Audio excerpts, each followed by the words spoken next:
that makes it more clear how the solar sector is growing in Europe and what jobs opportunities are available at the moment. Цветан Конярски from HEC Global will tell us more about the different job opportunities here in Bulgaria with one of the biggest EPC companies that we have. And last but not least, Lenka Адамус from Energy will tell us how these assets are managed after that on the operation and maintenance sides and what it takes to gather a winning team. So welcome to our speakers and to all the attendees once again. And I give the floor now to Christoph to tell you more about the solar power sector in Europe. Thank you very much, Mariana, and thank you also for inviting us to present the report today, and good morning to everyone. So as Mariana mentioned, my name is Christoph. I'm working as a market analyst at Solar Power Europe. And today I'm here mostly to set up the scene of what the European job sector look like today in the solar PV industry. So the report I'm going to present here is the newest report we published in September. And the goal of that report is to evaluate in a quantitative way how many people are working in the sector in 2021 across the whole value chain. So that includes from the manufacturing side to the deployment, the operation and maintenance, and then the recycling of the PV sector. So that's it for the very contextual scene of our report. And I think we can start immediately with one of the first slides. If it moves, that's perfect. So the first slide is a very contextual slide, an introductory slide for the people who are maybe not, for the people working in the solar industry, that is a very known story, but for the other stakeholder, that might be a very good introduction. So what is it to remember here is that the solar PV sector is growing very fast in Europe. So in 2021, we installed almost 28 gigawatts. That's 40% more than what was installed in 2020.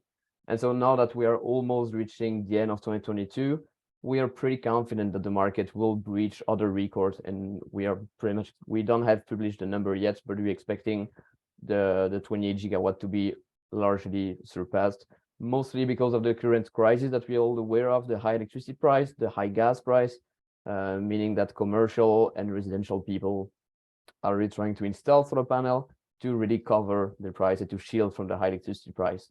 So that's the main story today on the solar PV market, the installations.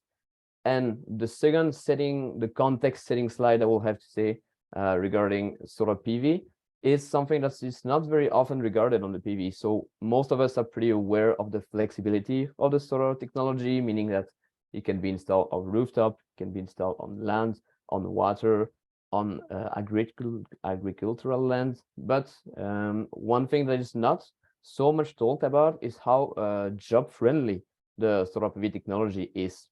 So this graph is actually taken from the IEA, so in the International Energy Agency. And the more the technology stands on the right side of the graph, the more job intensive it is. So it means that there is more workers involved in the deployment phase of the technology. So and what we see here is that both solar PV rooftop and solar PV utility are the most job intensive technology across the other power generation technology. So rooftop is of course even more job intensive than utility because it's more a project per project. So it needs more people to install people on it needs more people per panel to be installed on the rooftop compared to utility scale. On the other side, and it makes rooftop a bit more expensive too, but still the two technology remains the most job intensive technology. So that was it for the quick introduction setting. And now I think we can more delve into the actual number from the report. So our report this year estimated that there were about actually 466,000 people working across the value chain in solar PV in Europe. So how those people and how those jobs are represented into the value chain, it is estimated that about 80% of those are working in the deployment phase. So this actually makes sense today when we look at the state of the market, because the market is currently installing a lot of solar PV. So that's where we need people to work on, and that is reflected in the number in the jobs. So we have a lot of people in deployment. The operation and maintenance today remains pretty low. And it is basically due to the fact that while solar PV is very intensive to be installed, once it is installed, there is not a lot of physical maintenance that's necessary. We need to clean the panel and deal with the area, but there's not so much to do. So deployment is about 80%, O&M is about 10%, the same story for manufacturing, which remain pretty small, about 10% too. And I will have the next slide talking a bit more on manufacturing. And then we have the decommissioning and recycling, which is, it is overestimated to say that it's 5%, it's a bit less here, it's to be like 2-3% of the total jobs, which is pretty much normal because we're estimating that solar panel lasts for about 25 to 30 years. And we really started a big deployment of PV about 20 years ago. So PV are not, we don't have a lot of waste stream to deal with PV right now. So recycling is not big now, but you're expecting this segment to grow really around 2030. So now I discuss a bit about manufacturing, that was quite a bit slow today in the EU. Here on this slide is a bit a zoom in on what is happening on the manufacturing sector in the EU 27. So it's not a surprise. Basically, the jobs segmentation in the manufacturing is very well linked to the production capacity of the EU. So the segment that the EU is producing the most is inverter. So obviously that's where we have the most workers. So we estimate it's about 31,000 people working in the inverter production. On the other side, so completely on the left of the graph, we have the polysilicon manufacturing, which is well represented mainly by Wacker in Germany with about 20.7 gigawatts of production, which translates to more or less 4,500 workers. The same story is for the module, which is a bit more job intensive than polysilicon. So we have a lower production capacity, but a bit higher job with 7,700 people working. On the contrary, there is basically no ingot, wafers, and cell production in the EU currently. The cells is developing a bit with several companies such as Meyer Burger in Germany, Enel and Thyssen in Italy. But so far, those segments remain very small, and hence we have very little people working on those segments. So now moving from not specifically the market segment per value chain, but per country, what does it look like? So the main country and the main installer are among the top 7 countries that are employing solar workers. That's something that might seem obvious, but there is some exception to that. So on the first, completely on the left, actually the first employer of in the solar PV industry was actually Poland. This might come as a surprise because it's not it's only the 3rd largest installer of solar PV in 2021, but there is a couple of reasons that explain these results. So first of all, as I mentioned in the very beginning of the presentation, solar rooftop are more job intensive than utility scale solar. And in Poland, the market of solar PV is mostly driven by rooftop. It's about 80% of the market is rooftop PV. And most of them are residential, which is even more job intensive than commercial. So that's one of the main reasons. The second reason is also a methodological reason, meaning that in Poland, in our model, one job in the PV industry is actually creating more job in the other sector of the economy compared to the countries, which is something that also makes sense when we delve into the methodology, which is not something I'm doing here today. But if we have questions after, we have a Q&A, so we can touch upon that. The rest of the country are obviously the largest installer. We have Germany, Spain, Netherlands. Greece is a bit the same story as Poland, not as high. The installation is not as high as the other country, but it's mostly rooftop. So that's why you see here. And then we have France and Italy. So now moving to about how those jobs are separated between the rooftop jobs and the utility scale jobs. So as I mentioned before, rooftop is more utility, is more job intensive.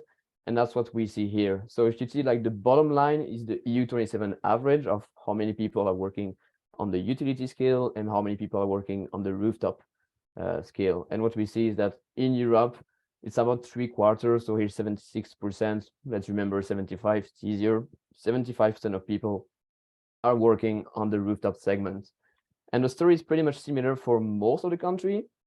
So we see Poland, as I mentioned, very high rooftop employer. The same for Greece and Italy, and even in some countries which are very overly dominated by utility scale PV, such as Spain. Spain is mostly large scale power purchase agreement project. Rooftops still represent about 45 to 44% of the workforce. So really rooftop is really a key driver for us when it comes to installing, to create jobs in the PV sector. So that was a bit the state of the art for 2021, but now what do we expect for the future? So what do we expect for the years to come? So starting with this year and all the way to 2026. So what we see is basically also reflecting the way we see the solar PV market growing in general. So of course, the job created by the solar sector is linked to the development of the industry. And in Europe, we are pretty much expecting that the market is growing and will continue to grow. That's why we see here most of those figures growing over the years. So in 2021, we had about 465,000 people working. Reaching 2026 in our medium scenario, so that's the orange line. Medium scenario is the most likely scenario, that's the scenario the most likely to happen. So we're expecting around 750,000 people to work. So that's already a 50% improvement, more or less. And then if we follow a more ambitious policy path, so that's the yellow bar at the end, we could already reach 1 million jobs in the EU by 2026. That's really if we really boost the manufacturing employment, if we boost the installer, and if we create a robust recycling industry that will be necessary in a couple of years to deal with all the panels that come to an end of life. On the other hand, so our low scenario, which is the blue lines, it is the less likely scenario in which solar PV, the political support to solar PV pretty much ends. We still continue to have a lot of issue with trade supply. We are still dependent from high price. So that is the scenario in which solar PV will not grow that much, and that will lead to 540,000 jobs in 2026. So now I was also talking about manufacturing. So what's the prospect for that? Because that's a very interesting part to look at right now.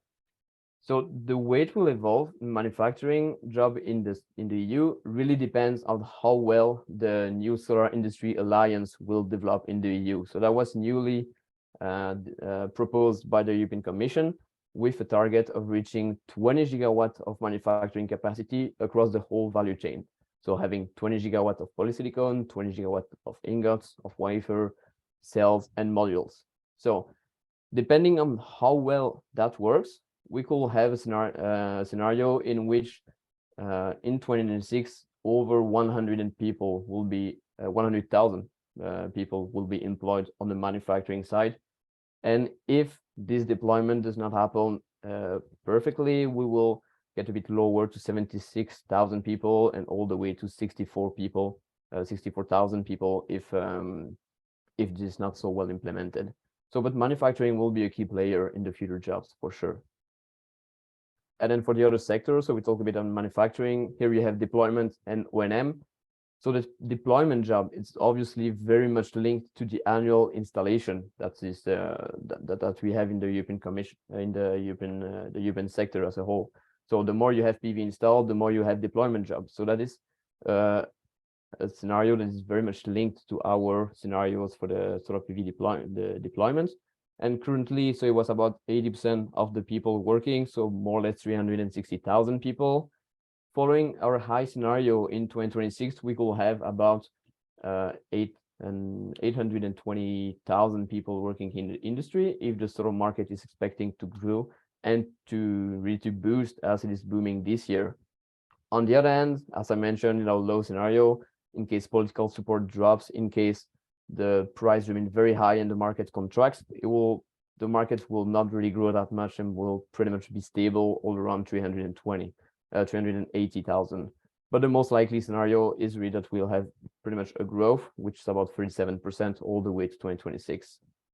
So now on the right, the O&M side is actually pretty easier to forecast because it's not linked to deployment. It's the install capacity that we have, and that is way more stable. So it's easier to forecast how many people will be working on that sector.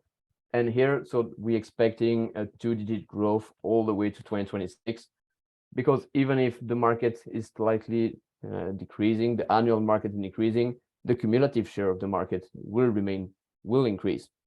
So on that segment, we will expect about, so from the 40,000 we have today, all the way to 65,000 and up to 95,000 people working in the O&M sector of the solar PV industry in the EU. So a quick look about what it will look like in terms of country in 2026. So in 2026, the country share is pretty much very similar as what we had in 2021. The main difference is that Germany will overtake Poland as the largest job employer in the solar PV. And that's mainly resulting from the fact that we're expecting that Germany will be the leading force in terms of installing solar PV in the EU in the coming years. So Germany has a target of 215 gigawatts to be installed by 2030.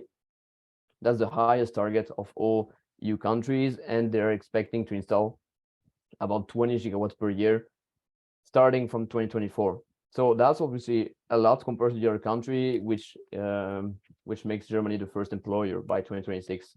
Poland will remain a high employer in the EU sector, but we're expecting also the market to move a bit from the rooftop segment to the utility scale and to larger plants. That's already a bit happening today, when you see a lot of power purchase agreement being signed in Poland from big companies. So the market will a bit shift from rooftop to utility scale, which is slightly less job intensive, but Poland will remain a big employer in the EU. And then we have the current market. We have Spain, Italy, France, and Greece. And then at the last, the top 7, which is a newcomer in the top, which is Romania. So Romania, the story is a bit the same as what it is today for Poland. So we're expecting the market to be a gigawatt market by 2026, and it will be mostly driven by rooftop installation, which leads a lot of job creation. So that's pretty much the picture in terms of country of what we're expecting in 2026. But now looking a bit further away, and it's my last slide before the conclusion. So what can we expect 2030? Because that's where the political decisions are being taken. That's where they're looking at. So here we have created 2 scenarios. And the 2 scenarios represented on the right side. So you have the 230 Repower EU. This is the current target of the European Commission to install 750 gigawatts by 2030. So if we reach that scenario, we estimate that will create 1 million jobs in total in the solar PV industry in the EU. However, the bar just next to it on the right, the 1 terawatt target, is what Solar Power Europe is calling for. So we are calling for a cumulative target of 1 terawatt in the EU by 2030. And by achieving that, we will increase the job by almost 400,000 workers, which is more or less a 50% improvement. Most of those will be in indirect job, but that is almost 3 times more than what we have today. So that's our outlook for 2030 when we compare the two scenarios. So going to the Repower EU will pretty much double the current job we have. Going to 1 terawatt will triple what we have today, and that's what we're calling for. So now what's to remember from everything I've just said? So there's a couple of bullet points here that if you remember that, you will have a pretty good understanding of what we say. So first of all, in the 2021, there were about 360,000 employed in the EU sector, and most of those, mostly 80%, are employed in the deployment phase of the solar PV industry. Secondly, the market is growing very fast. The job market increased by 30% compared to last year, which represents about the 40% increase we had in installation that leads to 20 gigawatts. Third point is that on manufacturing remains pretty small. It's about 10, it's 9 here, remain 10. I mean, if you remember 10, that's easier. 10% is in solar manufacturing, and most of that is due to the inverter production. Fourth point to remember is that the majority of jobs are working on the rooftop segment. That's about 75% of the employment in the EU today. And we're expecting those jobs in total to increase about 14% in 2022. The report was based on data that were previous, that was before the war, so we can actually expect a further increase than that. And then lastly, that's the outlook to 2030. If we reach the Repower EU ambition, that will lead to about 1 million jobs by 2026, And if we reach the 1 terawatt target that Solar for Europe is calling for, that will reach about 1.5 million job. People employed in 2030. So from my side, that will be it. I think there will be a Q&A at the end of the webinar in case anyone has further questions to that. But I'll be happy to answer anything. And Mariana, I give you back the floor. Thank you, Christoph. You can unshare your presentation, and while Cvetan shares his, maybe we can accommodate a question or two if someone is willing to go deeper on the solar jobs report. It was an amazing overview, I think, and 1 million jobs is something that very easy to remember. Okay. So if any of the participants would like to ask a question, you can raise your hand via the reaction tab at the bottom of your screen, and I will unmute you to ask the questions, or you can write it in the chat if you want. And while we wait for that, I may have one question, because this is something that usually comes up at different presentations about solar jobs. We saw that manufacturing is only 9% in Europe, but we have big plans across the whole value chain. So Christoph, what's your view on the potential, the realistic potential at least, to develop manufacturing capacities for different parts of the value chain of the solar industry in Europe? No, that's a good question. So the thing is that manufacturing is also very job intensive to create polysilicon cells, module, ingot, wafer. Even if we have pretty automated industry today, it still requires a lot of people to work in there, and that will be a key driver to also boost the employment in the EU. I'm not gonna lie, reaching 20 gigawatts of production capacity by 2030 across the whole value chain will be a very difficult task, knowing that today ingot and wafer is pretty much 200 megawatts. So reaching 20 gigawatts is a massive increase. So that's a very difficult challenge lying ahead. But if we overtake that challenge, and if we actually do it, that will create a massive amount of jobs. So I'm just comparing the situation of jobs to China. China today, they have pretty much as many people working in deployment as they have in manufacturing. So manufacturing can be a huge boost to deployment, to job creation. Of course, today China is representing pretty much 80% of the whole production in the world. So we will not reach the same level as China for sure. But it just shows a good example of how big the manufacturing sector can actually create jobs for the EU, create economic growth, create opportunities for everyone. So there is a huge potential to creation, but this potential will really depend on how well the factories are able to develop in the EU. That will be the crucial point, but the potential is here. And I see a question raised, I think, here. Yes. Yes, hello. My name is Krasen Kusturka. I'm commercial director of HEC, a colleague of Cvetan. Thank you very much for the impressive presentation. It was very useful also from business development point of view about the are the perspectives in the industry. My question is my question is generally speaking, if we assume such an increasement, as you said, a massive increasement of the volume of works to be done in PV sector, this should end also in triple increasement of the need of manpower and also administration and all the positions that are participating in the overall process. How do you think that the economy of the European Union will to solve this, since this is, let's say, this requires certain expertise of all levels to do this job? And do you think that there will be any need to import from other countries outside of European Union companies and manpower and specialized experts in order to be capable to provide a sufficient number of workers to comply with those targets? No, thank you. That's actually a very good question, and something we are actually looking a lot at Solar Europe.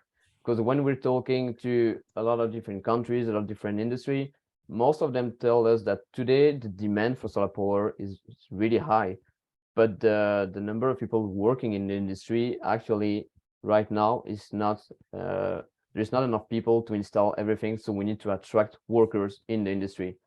We think there is enough people in Europe, so of course there will be some imports from workers from the outside, but most of the technology is actually already available in Europe. So also back in the days, Europe was the hotspot for the research and development in the solar PV industry, and this is still the case today. So we have all the research, we have all the engineer, but we need to really attract those people to the solar power, to the solar power industry.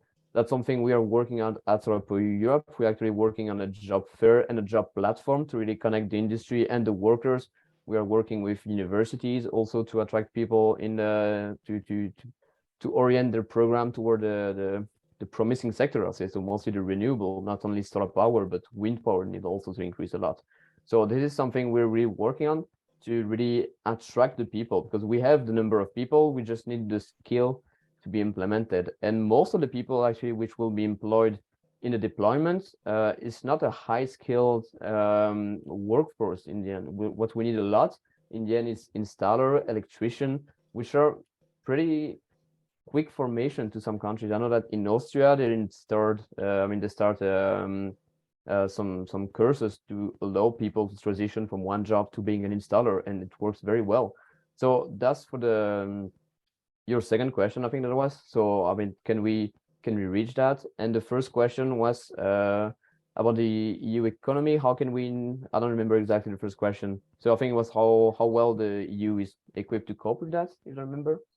Well, actually, it was. I think this was the main question that you have already answered. How we will face this challenge to ensure enough resources to comply with the targets. So this was mainly the question. Thank you. Okay, you're welcome.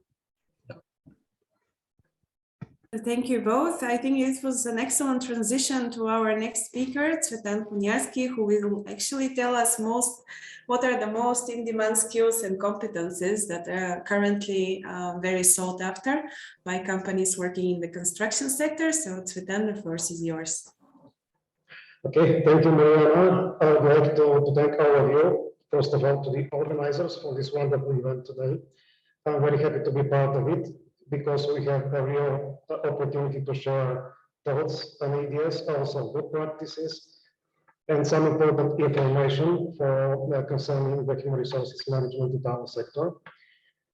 As we have already heard from Christop's presentation, I was very much impressed by all the facts and figures shown in this presentation.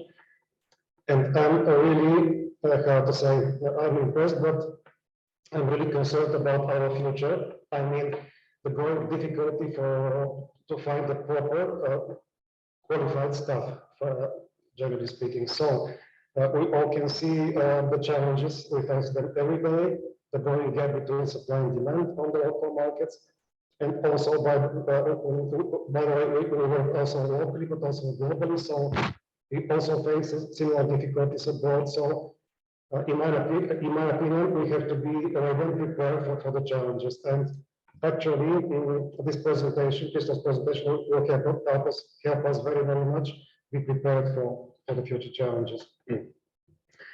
And also, as far as I know, Solar Power Europe in this aspect is preparing the grand opening on the 1st of December of job platform, which is a very, very useful initiative. And I'm waiting for this happening very soon. And I'm eager to see this great event. And also, as far as I know, there will be most probably a training platform which will follow the job platform. Maybe it will be in the near future, somewhere next year, most probably. Let's get to the point now.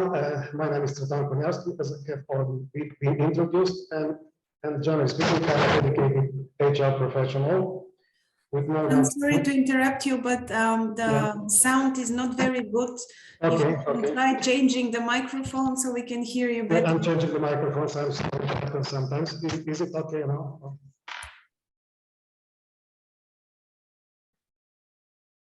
So can you hear me now? Much better, yes. Much better. Okay, thank you.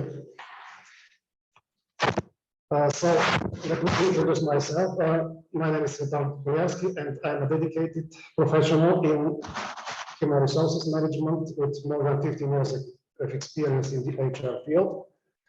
And currently, I am very proud to be a member of the winning team of Hydro Energy Company.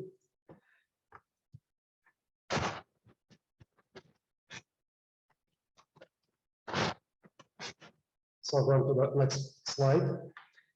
So actually, it happened by chance, or maybe not exactly by chance, that just exactly yesterday we had a big celebration. We celebrated our company birthday, which was a great event.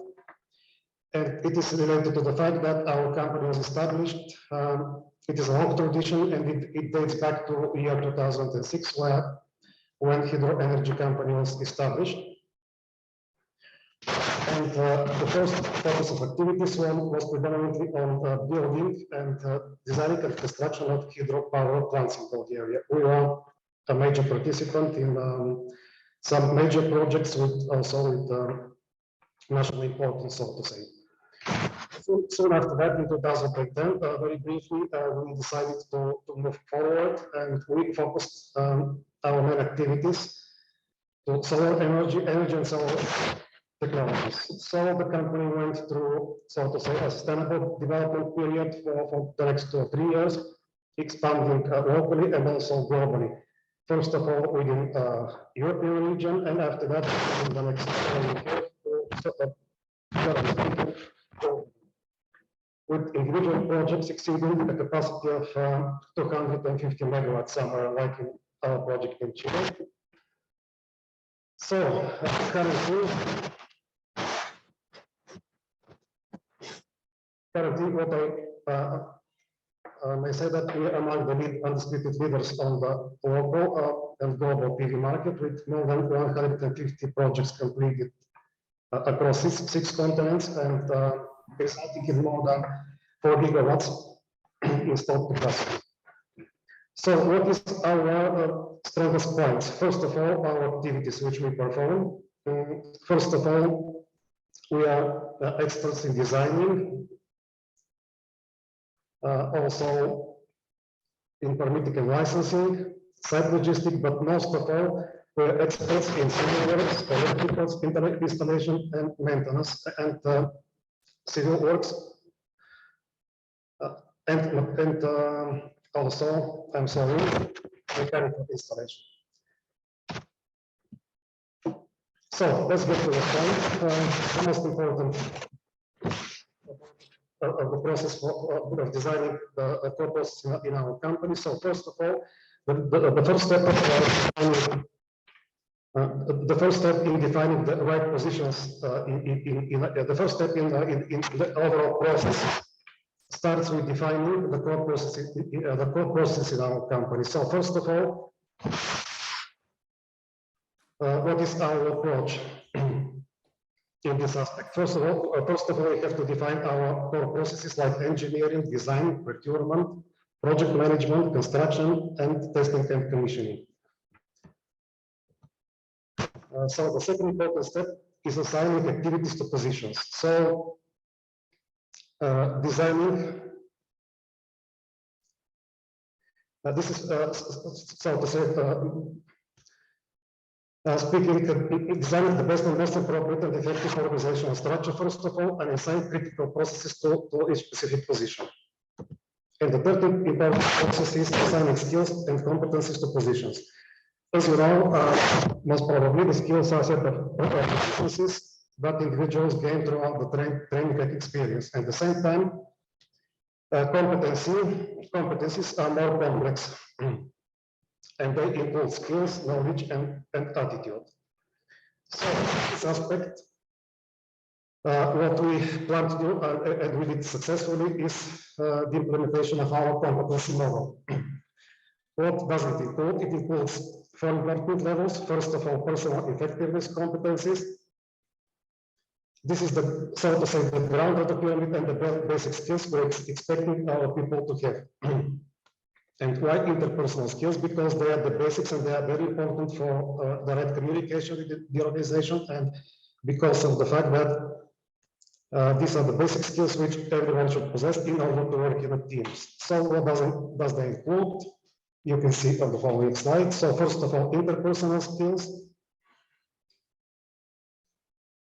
Displaying skills to work with people, work effectively with people who have diverse personalities and background. I could say that we have managed to successfully build multicultural teams everywhere. And this is because of our experience for doing this and because of our strong policies and procedures, including our ethical code of ethics, which includes also such things like integrity, displaying acceptable social and work behavior, behaving ethically, reporting unethical behavior. It includes also professional attitude, maintaining professional attitude and high work standards, maintain a professional appearance, maintain a positive attitude, and maintain appropriate certification. And the last important thing in this aspect is commitment and reliability. As I have already mentioned, we are certified in terms of total quality management, health and safety, environment. And in this aspect, everyone is expected to comply with all policies and procedures in the company. So we are moving forward to the next level of competencies. It is academic and organizational competencies. They are related most of all with business fundamentals and fundamentals of energy power. These are the basic knowledges and knowledges and academic background everybody should have, starting from the lowest position up to the management positions. Everybody should know the best practices in construction and solar PV systems, first of all, understanding the basic principles of power generation, understands the basic concepts. And after that, follow the, so to say, 2 clusters of basic skills like planning, organizing, and scheduling. And last, problem solving, decision making, and teamwork. And of course, this is valid for our top management, project managers like electrical installation leaders, mechanical installation leaders. It is valid for our top management staff on each project manager, construction manager. And of course, it is valid also for the lowest level of management staff, like PV installers and electrical installers and mechanical installers. And the last cluster of organizational skills competencies is problem solving, decision making, and teamwork. As I have already mentioned, we have successfully built a lot of multicultural teams locally and abroad. And we have very good practices in designing and managing such teams. We rely on our strong and consistent policies and procedures, our ethical code of ethics, and our certifications and respective training in health and safety, quality assurance, and environment. So next important cluster of competencies is related to technical competencies. Again, it is valid from the very low levels from the bottom of the organizational pyramid, from our workers, PV installers, electrical PV installers, mechanical PV installers.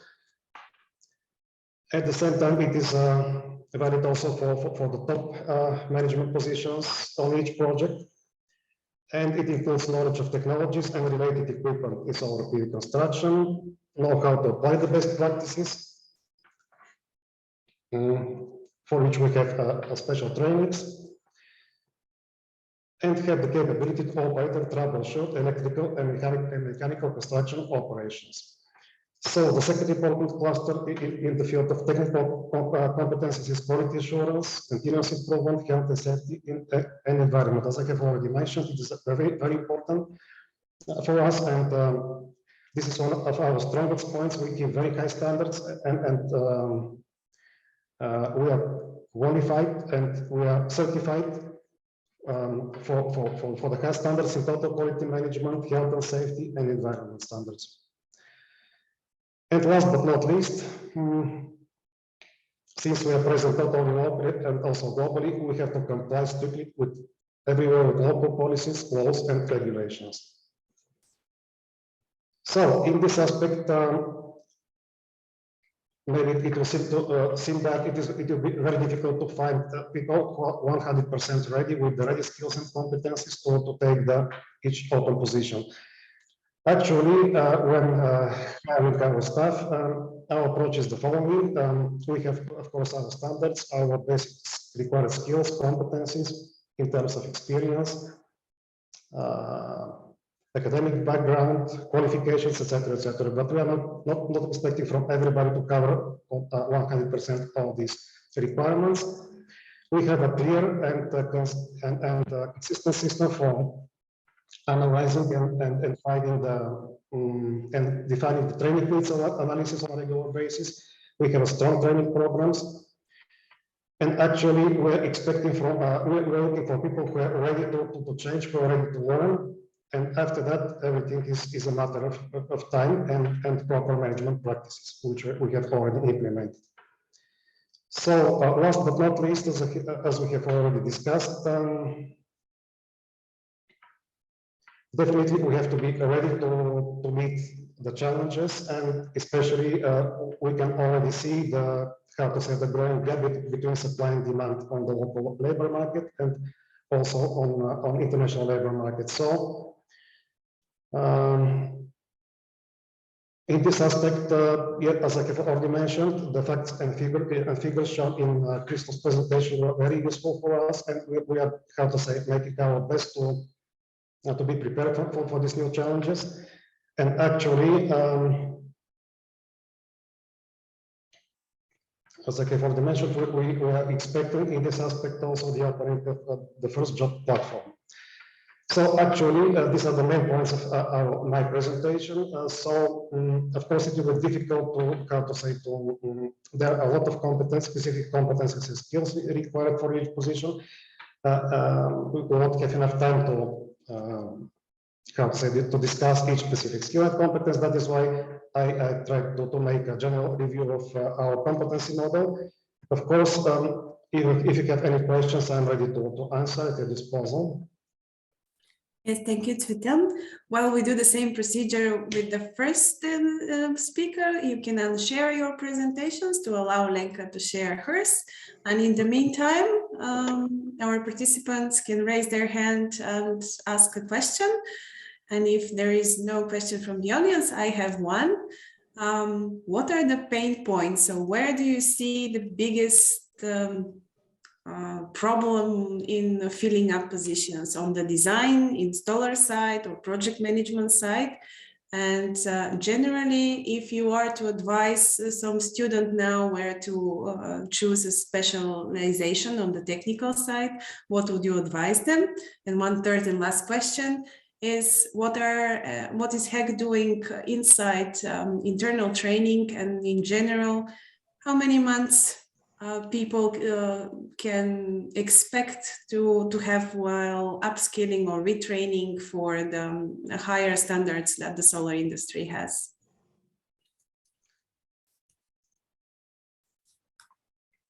Well,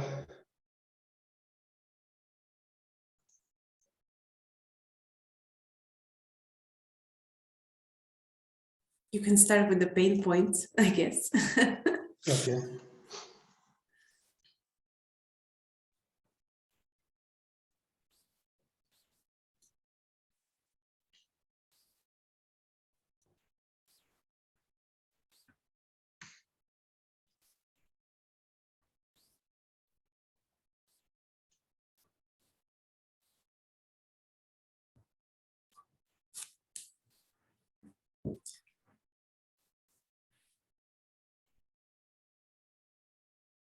Did we lost connection with Cvetán, or?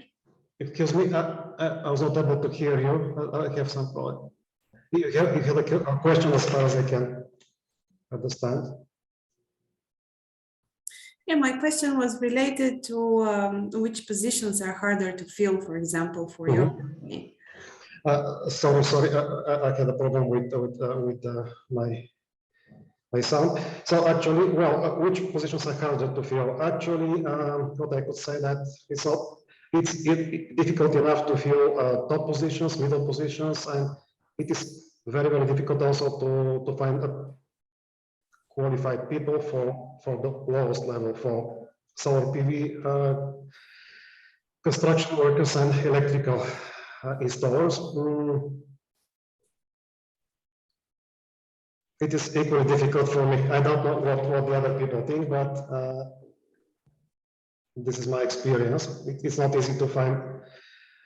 So it was much easier, let's say, a year ago, 2 years ago, but currently it is very, very difficult to find people on the lowest level. And as far as I know, based on my researches and analysis of the local labor market with my contacts, what I know is that it is valid not only for our industry, but also for other industries. It is very, very difficult. It is becoming more and more difficult to find people for the lowest level, for production stuff. And let's say that the energy. So this is my answer. Kind of ahead of the curve of the educational capacities that we currently have. We have a very good question from the audience. How much of the staff would need technical school training, education, or they have a background in technical studies, or how much would need like college and university degrees? That I guess will depend on where exactly in the value chain they're working. But if you can say for an EPC constructor, what's your current ratio? Well, actually, as far as I can understand the question, so we have a specific requirements for qualification. For instance, for EPC construction stuff, we need a specific certificate for instance, electrical qualifications. It is on specific grades. Of course, we have an entry level for each specific stuff, and what is important for our policies and procedures, as I have already mentioned, that also we have an entry level for each position, including middle positions within our organizational structure. So, for instance, we attended the career days forum maybe a couple of days ago in the technical university, and we have also in the process of establishing our program for newcomers, for new students from the university. So in this aspect, we try to be very, very flexible, and we are trying more and more to attract people for entry levels, which actually have not completed their education fully, but we are ready to take this challenge and to train and educate them within our qualified teams. And this is our specific approach in this aspect. Good. I suppose that you have an internal training scheme that welcomes all the entry positions to lead them through the different qualifications. And yeah, that's right. Yeah. And with that, I will pass the ball to Lenka to tell us how this is solved on the operation and maintenance side, because there it's a little bit more tricky, let's say. So Lenka. Welcome. Yes, thank you very much. Mariana, can you hear me well? Is the sound okay? And can you see the presentation? Yes, I can hear you excellent. Perfect, thank you very much. I will try to make it really short as we do not have much time left. And I would like to share with you our experience on how we created O&M team from scratch, but how we also inherited O&M team and developed the competencies further.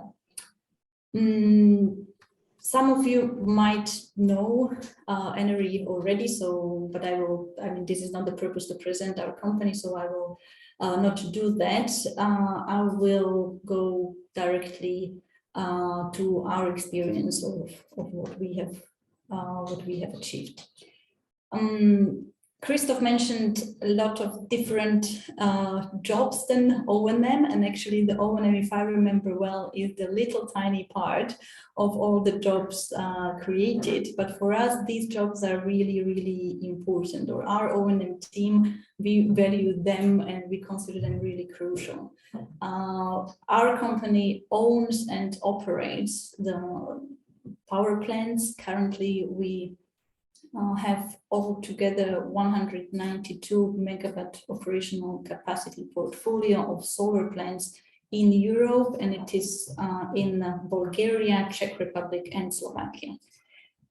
We have currently about 20 open positions in all different teams and in 6 countries where we currently are present.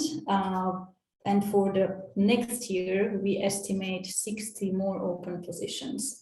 But of course, these are not only in O&M. On the contrary, in the majority, it is in other teams, in business development, M&A, legal, finance, in different teams. So this is not what we are going to talk about now. We are a young company, and the journey we did was from 2019 with 3 employees up to now with more than 120 employees. And if you see it on the timeline of the acquisitions, and this is important for the creation of O&M team, is that we started with a little portfolio in Czech Republic and Slovakia of 25 megawatt portfolio. 2 of them were rooftops only, and 6 were ground mounted power plants. Then we became the owner of the biggest power plant in Bulgaria, in Karadzhalovo, and here we have inherited also a stable O&M team, which was important. And later in 2021, we acquired 71 megawatt portfolio in Czech Republic of altogether 36 solar plants. So you can imagine that the size was slightly small, and it was spread in all the country. And recently we acquired also 36 megawatt PV portfolio in Romania. So how we do the O&M in Bulgaria, or what was our experience? Here we were lucky, let's say, that the team was already there. So when we acquired the plant, we knew that we have 18 full-time employees on the plant who know how to take care of it, who work more or less independently, and who were also able to monitor the plant. So the team consisted of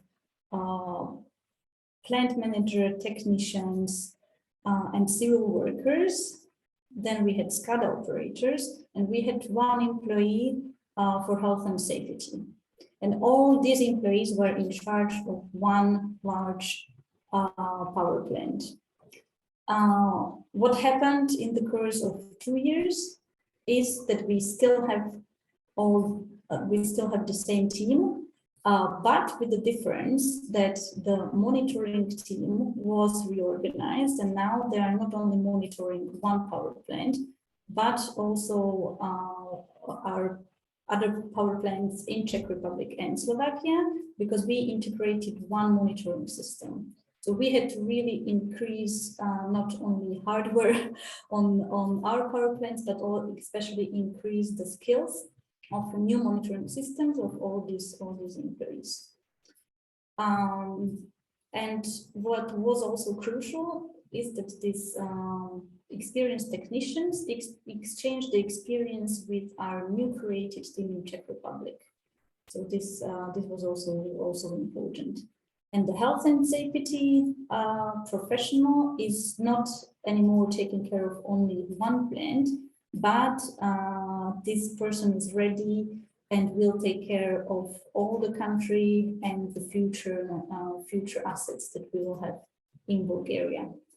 What were the challenges here? So as I said, the hiring here was not the challenge.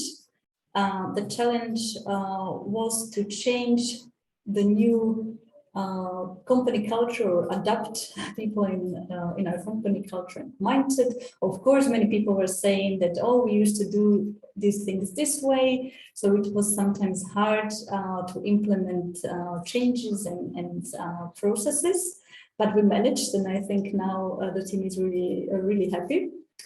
As I mentioned, with the monitoring, the team had to increase their competencies and learned how a new monitoring system was working. And by this way, they also had to learn better English, because suddenly they were not only communicating face-to-face to their colleagues in Bulgaria, but they had to communicate with Czech employees via ticketing system, Teams, and therefore they had to communicate in English.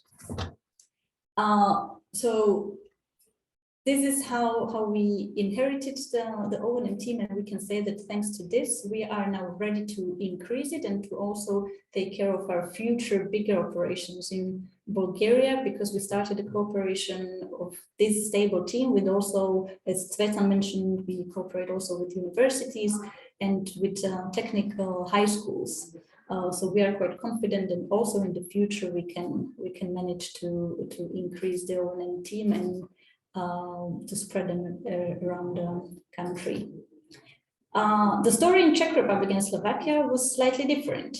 We had assets, but we didn't have O&M team. We had external O&M providers, and we onboarded all the team from the scratch.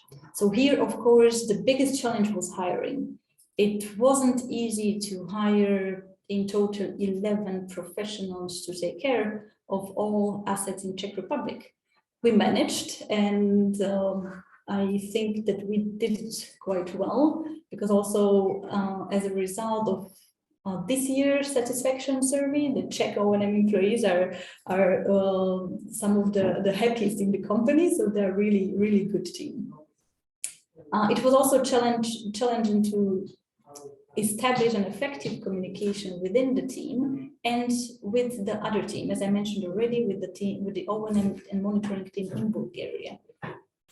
So language was also crucial here. I mean, we needed people who spoke some English or who were willing to improve it. So that was really, I think, crucial, and it went well.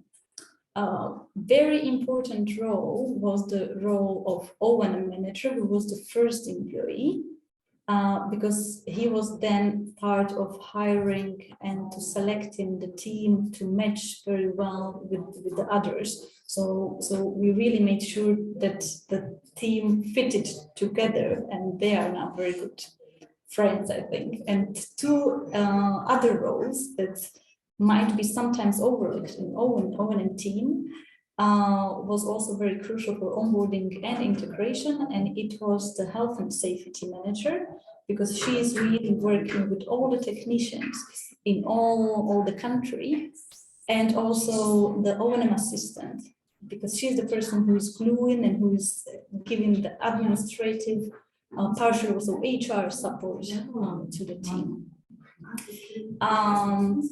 Sorry, we're already over time.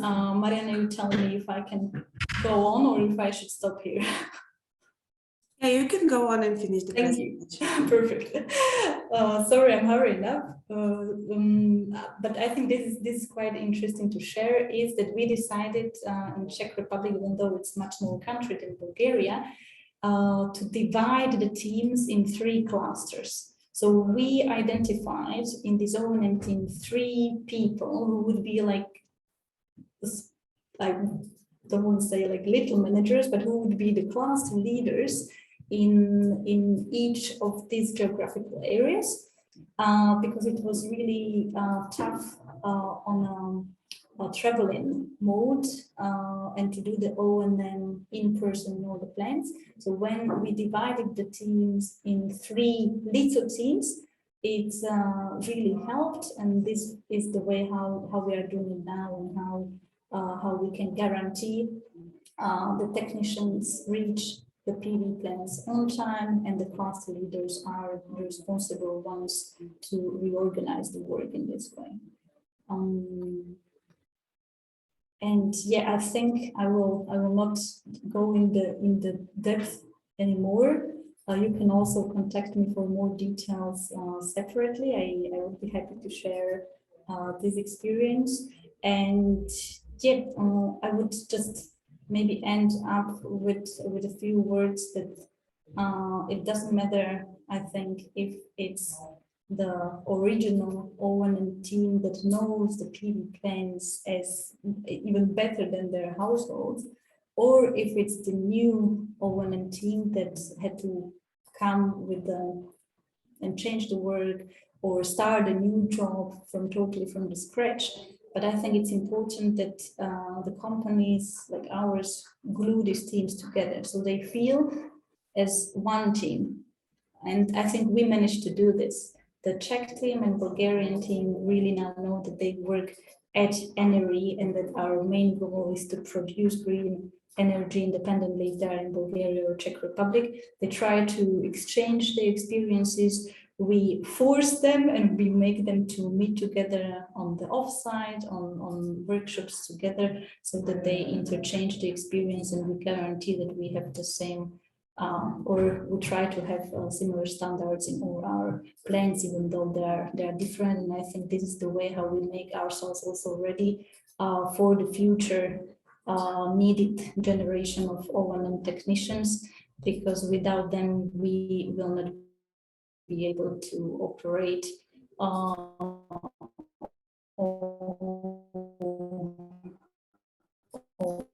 this, which is the goal of all of us here, I think. Do you have any questions? Thank you, Lenka. I think your presentation was very insightful on how the teams can be in different countries, but as you mentioned, it's important to glue them together. And with this one, I will open the floor now for the participants to ask questions, if you have, to all the participants and all the speakers so far. Christoph? Yes, thank you very much, Lenka, for the presentation. I actually have a quick question that, so do you need the same profile and the same people for whether the plant's on a rooftop or a ground mounted? Something I actually don't know. Actually, yes. Because we are not doing the household rooftops, we are doing the large scale ones. So yeah, the technology is very similar. The important thing is that a person can work at height. Because they have to get to the rooftop, of course, but it's the same technicians that work on the ground. Work on the rooftop. Great, thank you. And I have a question. Why did you decide to base your monitoring operation in Bulgaria? I think it was kind of natural decision because we already had the team of SCADA operators there. So even though they were not using the monitoring system that we decided to implement, but they had already experience with other monitoring system. And some of them actually were previously technicians, and this is quite important what I understand for monitoring for SCADA operators, to understand what actually the issue could be. And as they were located actually in the power plant, they had a lot of knowledge and they know what kind of issues there could be with the monitoring. What I didn't mention is that we also added additional employees in the analytics team in Vienna. So, and this person was for making analytics and analyzing all the data on the production was also a crucial part to train the SCADA operators, because he was showing them in detail on the string level on what actually they should be seeing there. As far as I understand, I'm not, I don't understand the monitoring topic in detail, but I know that that he was crucial in training them. And it was easier for them to switch from the previous system to the new one, and now they know that they can do even analysis of the production in more detail. Thanks. If there are no more questions from the audience, maybe we should wrap it up with one final question to all the speakers. What will be your forecast for the jobs sector in the solar industry growing in the next 3 to 5 years? I think that Christoph is pretty much covered with the forecast, but still, if you like, you can elaborate a little more. And I want to draw your attention to the competencies and skills, once again, that people will need in the sector. We heard a lot about the technical side and some of the interpersonal as well, but what are the key skills and competencies really, and what is your focus for your own companies? What will be the most in-demand jobs over the next 3 to 5 years? If I can start, if I'm already unmuted. For 3 to 5 years, we will definitely need much more people in the O&M teams, and this is why I also focus on this one today. And right now, we lack people, especially in business development. So in order to get to the construction phase in our countries, but in the upcoming 3 to 5 years, we will already be behind that, and we will own our own developed assets with the standards as we want them, and we will really need people to operate them. And for this, we cannot rely on school system, on others. I think this is the job that we have to do on our own. So I'm convincing all my family members, independently if it's girls, boys, to go more to to the technical side of studies to increase these competences. But of course, it's maybe too narrow-minded. But yeah, also a lot of admin works related to O&M and analytical type of guys will also be needed for sure. Thanks, Цветан. Okay, from my side, we have already planned for how to meet the future challenges. And in our plans, we have already created a small team, and we started to make surveys on international market. And our focus there is we will be able to have access to some more qualified staff, starting from the lowest level up to the management level.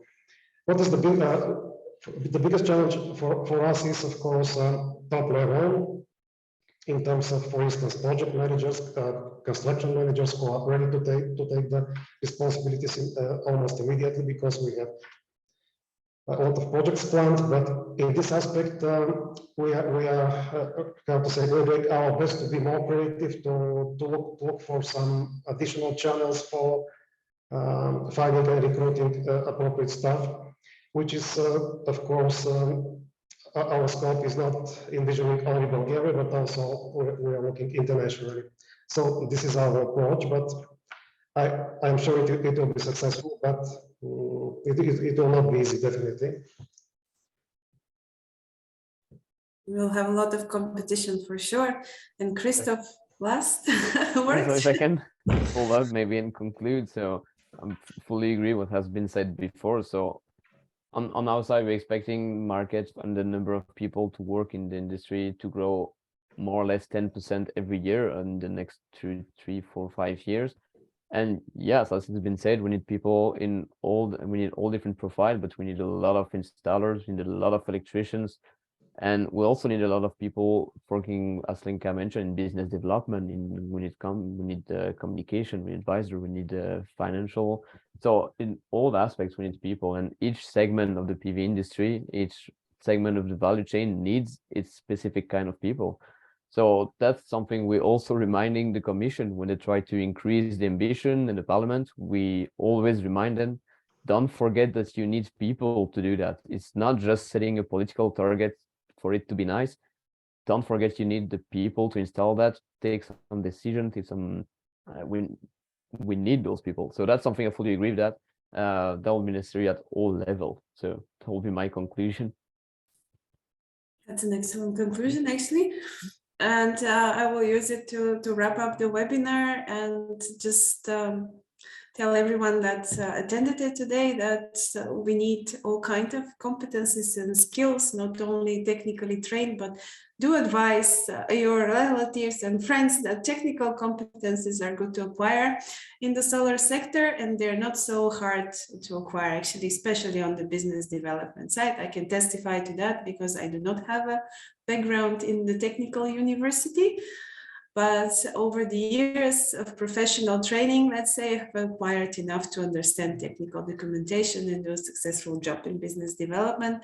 So we expect a lot of jobs to be opened in our industry, and together with АПСТЕ and the companies present here, we are ready to welcome people willing to work in the sector. And this is the first webinar that АПСТЕ will do on the job topics, but we will continue regularly with this topic development. For the Bulgarian speakers here, I want to make an announcement, because АПСТЕ is organizing a training course with the Sofia University on the 8th and 9th of December, and it will focus on best practices in engineering, procurement, and construction for photovoltaic power plants. It's mainly aimed at large-scale ground-mounted facilities, but we will cover all kinds of competencies that we talked about today. How do you develop the project from the business development side? What makes a good project? How to make the due diligence on the technical financial side? How to manage the risks and quality assurance of the project? Where you need to procure, how do you actually commission that, and moving to the O&M side, what is important to know when you pass from the EPC constructor to the O&M operator, if they're not one and the same person. So it will be an interesting training. If anyone is willing, this is a very good entry course into the solar industry. It does not provide technical expertise, but it will give you a nice overview of how the one PV project is actually brought from idea to reality. So with this, I will wrap this webinar. Thank you to all the speakers and all the participants, and see you soon, I hope. Thank you, Mariana. Thank you. Bye.